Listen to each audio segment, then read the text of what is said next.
Righteous Felon Craft Jerky is the official jerky of Belly Up Sports. For over a decade, Righteous Felon Craft Jerky has led the American meat snack revolution by concocting delicious, adventurous, U.S.-sourced jerky recipes for uncompromising carnivores across the country. With 15 different flavors to choose from, Righteous Felon has all jerky lovers covered, and by using promo code BELLYUP, you will get 15% off your purchase at righteousfelon.com. Do your taste buds a favor today and rip into a bag of Righteous Felon jerky. And we'll do like 3 takeaways each of us, Moussa. My first takeaway is we're going to see Erling Haaland versus Kylian Mbappé for a group match. Future Ballon d'Or. Yeah. Like this was at least what everyone viewed as the next Messi Ronaldo. I think it kind of staggered a little bit at some point, but it's still, these are two of, you would argue, best guys in their position, in their style of play. Yep. Obviously you have some bias, but I mean, when you saw the potential of having to face Erling Haaland and this Norway team, who I would say has been really hungry for an opportunity to be in the World Cup, like, how excited are you for that matchup? I am to that point, but I think for me, for Norway especially, it will be a test to see how their style of play will match up with not only Senegal, but either if it's Suriname, Iraq, or Bolivia to play, because they're playing a lot of the Nordic teams. Mm-hmm. Now I want to see what they can do on the world stage, because what you have Haaland, Odegaard, and then that's it. Mm-hmm. So I think this will be their true test, and luckily it's the extended World Cup. So I think 8 of the top 3 teams get to make it through. Yes. So there'll be a round of 32. Yeah. So maybe that will help. But for me, that's the group of death if they add one more to that, because technically, if you would expect it, there's like 3 of those teams technically supposed to be in the round of 32s. Mm-hmm. But there's one that might not make it. Yeah, because I believe Path 2 is the one. Path 2, I believe that's the one where Iraq is in. That's yes, and Suriname and Bolivia, right? Yeah. And this one is a crazy one on top of that. Yeah, so I honestly, all 3 of those teams, I feel frisky is the word to use. If you think of Suriname, you think of Bolivia. I mean, I would love to see Bolivia. I mean, just because I'm Latin biased, except for Mexico. But I think, that would be an interesting addition to that group. Suriname, I feel like, would be CONCACAF, yeah. Yeah, that would be, especially with the Dutch influence, because that's basic. I don't want to be mean, but it is essentially like the Dutch reserve team. But I try to stay away from those reserve things. I'm on the same boat. Which, I mean, Curacao is also Dutch influence as well, so I do want to mention that. That's what people are saying about France and Senegal, but yeah. Yeah, I know. Yeah. It's a hot topic. Yeah, definitely. I get that part. But Moussa, what's your first takeaway from the groups? US, I think, should be on top of the group. Should. But I think the first game against Australia will determine what the rest of their tournaments will look like. Because that's, even though people are saying that's like the easier team that they're hoping for, but let's not forget that Australia does have World Cup experience and they've pulled some upsets before. Mm-hmm. So if you underestimate them now,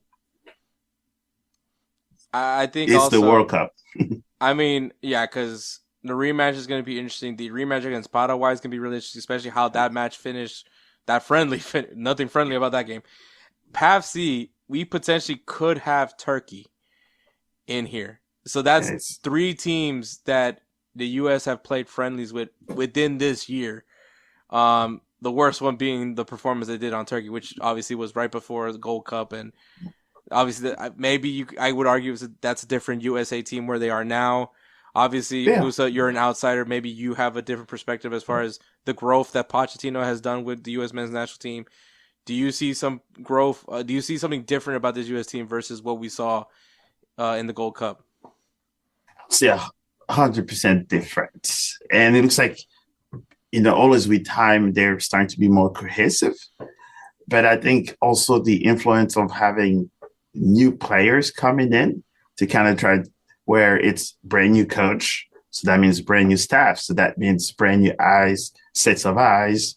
So it's even if you were a starter last year, someone can take your spot now if they're hot at this moment.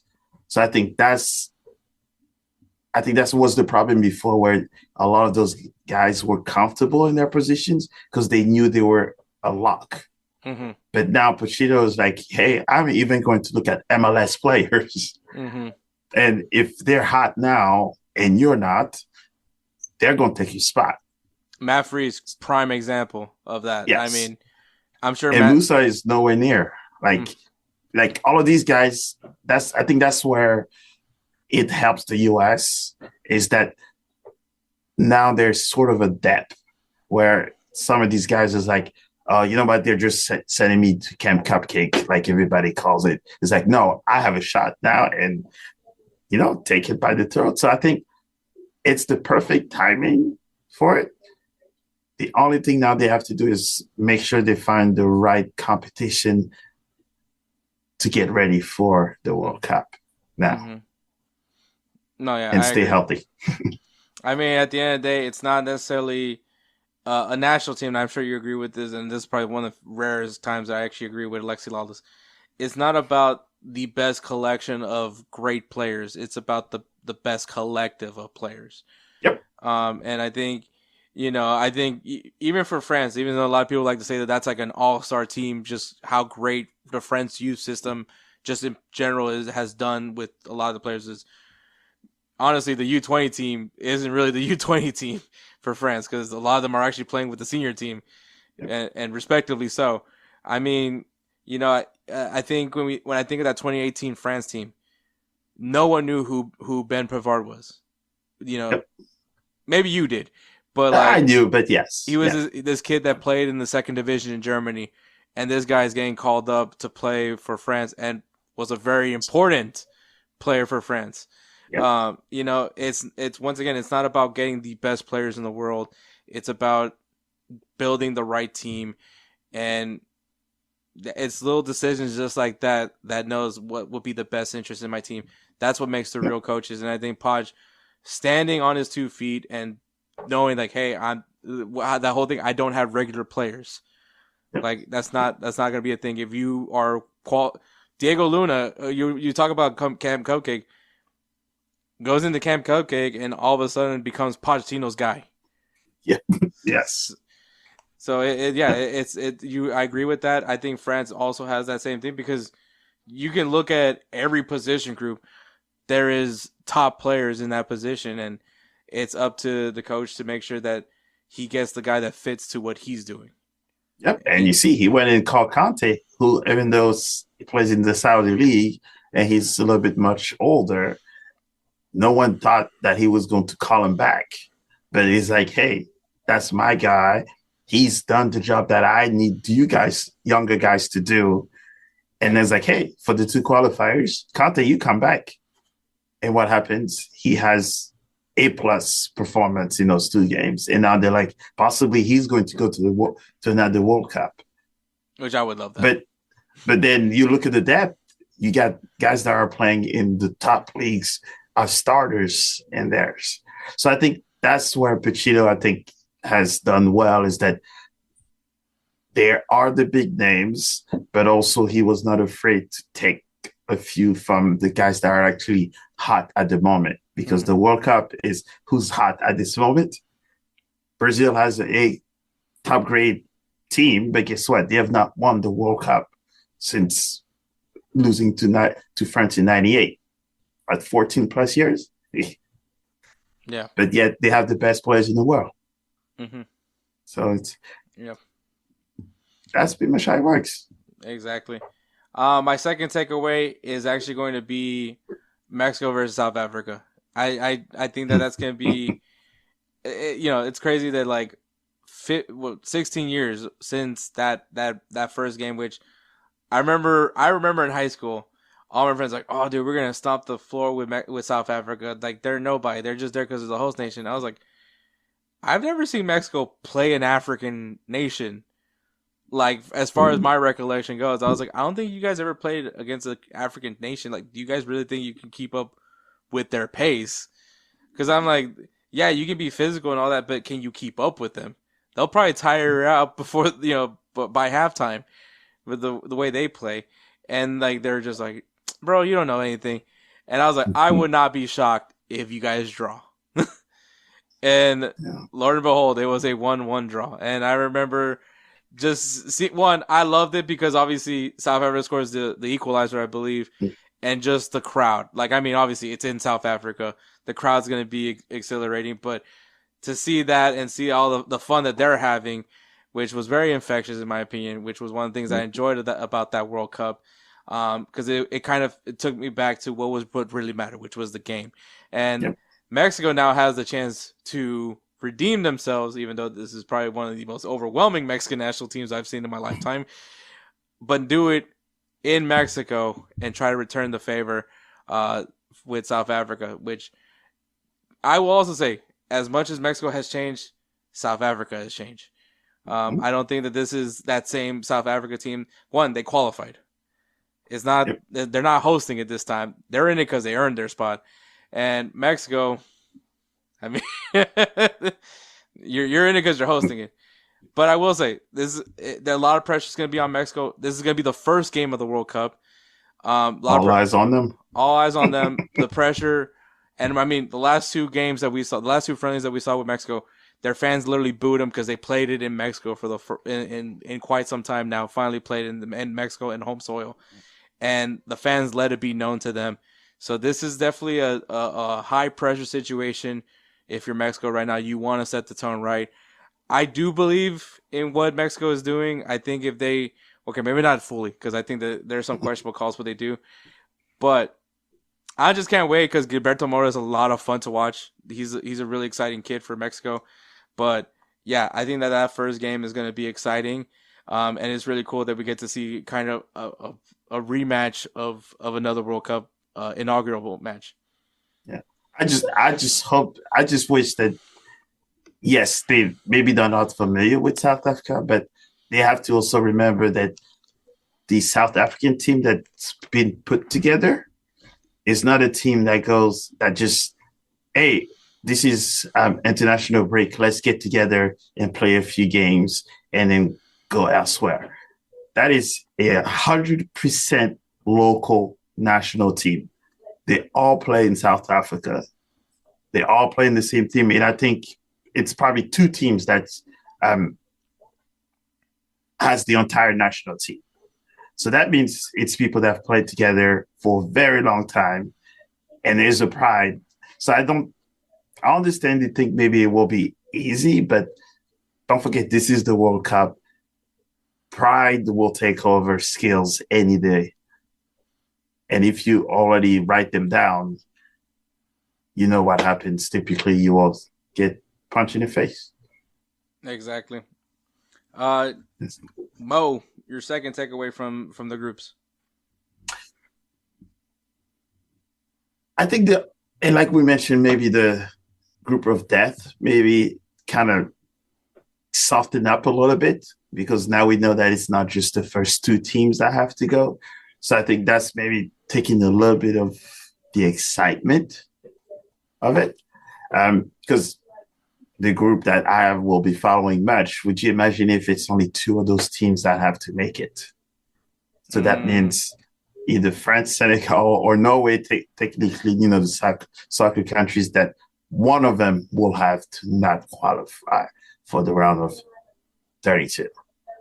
Mm-hmm. So I think maybe that's the only thing that I'm kind of missing is the clear, obvious group of death. Yeah, I think that I agree with that. I think that that's kind of where I'm like not entirely sure if there's really a group of death. I think also adding the fact that there's now 42 teams now in this World Cup. No, not 42. 48 teams. Yep. Is it 48? Yeah, it's 48. I think. It doesn't matter. It's late. It's 30.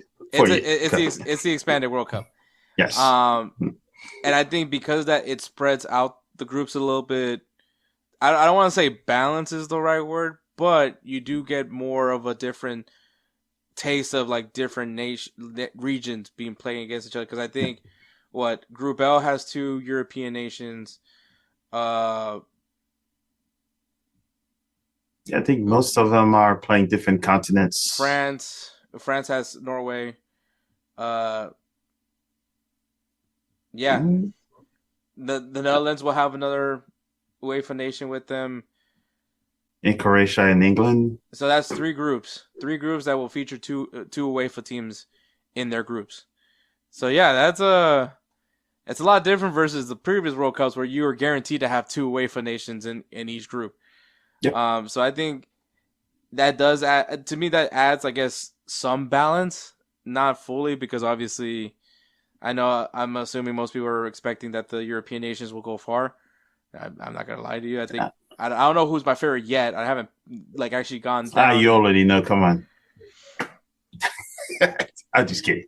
I mean, I don't know. The people that are picking England is that is impressive. But well, can always hope. That's very true. Yeah, you can always hope. My third takeaway was actually going to be that there is actually more groups that don't have 2 European nations. Oh, I guess Group B also technically, because Switzerland and then UEFA PAFE. So there's 4 groups here that are going to have 2 European nations featured in their groups.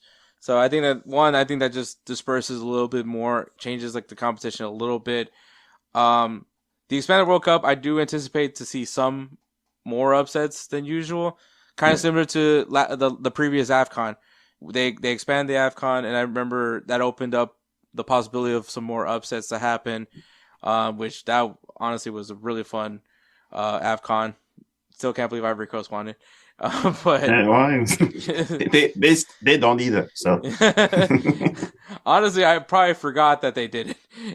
but it was still a fun AFCON nonetheless. I think the expansion does help a lot for the World Cup. Not too much. I think the sweet spot was 32 teams, but we'll see. I mean, obviously the first time you're going to see it in a continent, why not expand the World Cup? And obviously this is how it's going to be for more years to come. Unfortunately, we're going to have more multiple nation World Cups. I feel like we need to go back to which we will in Saudi Arabia. That's going to be because no one else can compete with Saudi Arabia because all the nations have already played by that time. So if I was Morocco, I would have done it solo. I don't need Spain and Portugal to get the World Cup. I think if Morocco was ready like they are now for the AFCON, if it was pre-selection, I think they would have had a better bid. But I think their infrastructure got improved in the past 4 years or so. And I think that's what kind of helped them, kind of help push because they had Spain and others. But if it was like, for example, now, and they can send a bid now with all of the infrastructure, the stadiums and everything they're doing now, I think it would have been easy for them to get a World Cup. Because those stadiums are amazing. Yeah, because the next World Cup is going to be weird because it's Portugal, Spain, Morocco, and then I believe the first matches are going to be played in Chile. Argentina, Uruguay. Actually, it is Chile. Yeah, because of this, I guess, century or whatever it is. Yeah. Whatever that I mean, if that's the is. case, might as well put it. They should have just had it in South America. I don't know why why you're going to have games in. Yeah, that. You want, complain about the U.S. as much as you want, but that just sounds even weirder. So, hopefully, those teams that played there will get at least 5 days of rest because that would be unfair to them. That would suck. Yes. I can't wait for the World Cup drawing of just Messi. Yeah, that pretty much will be it. But. What's your final takeaway from this, Moussa?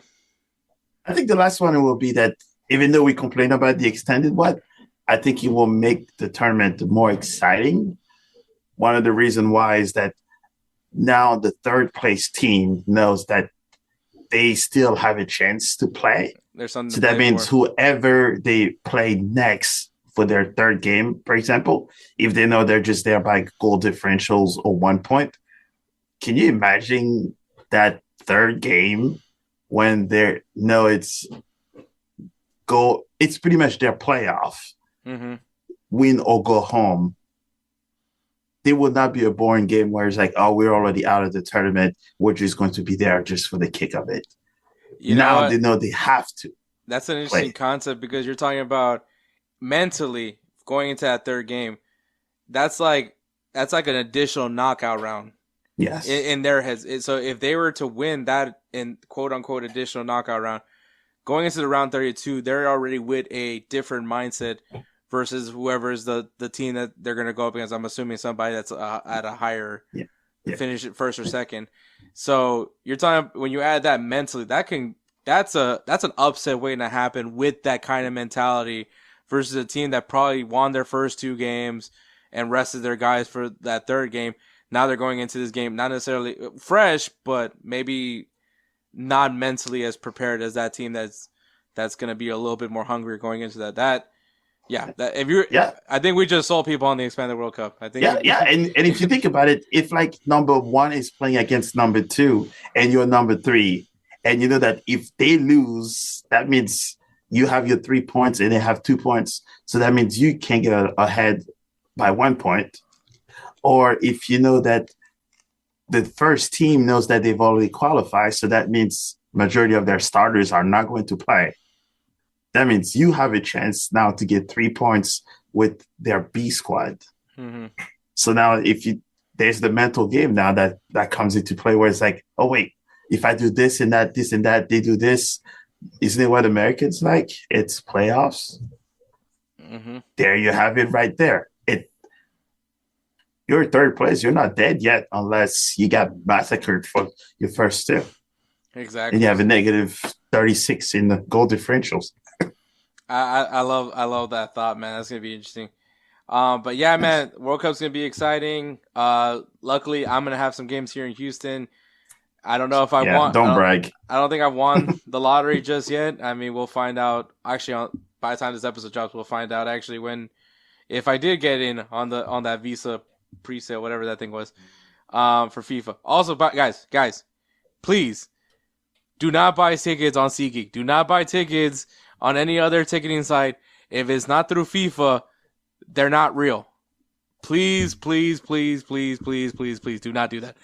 I had my cousin who spent $7,000 on a ticket, not knowing that was not a real ticket. So, please, please do not shop over there. The tickets aren't out yet. No one has a ticket to the World Cup yet.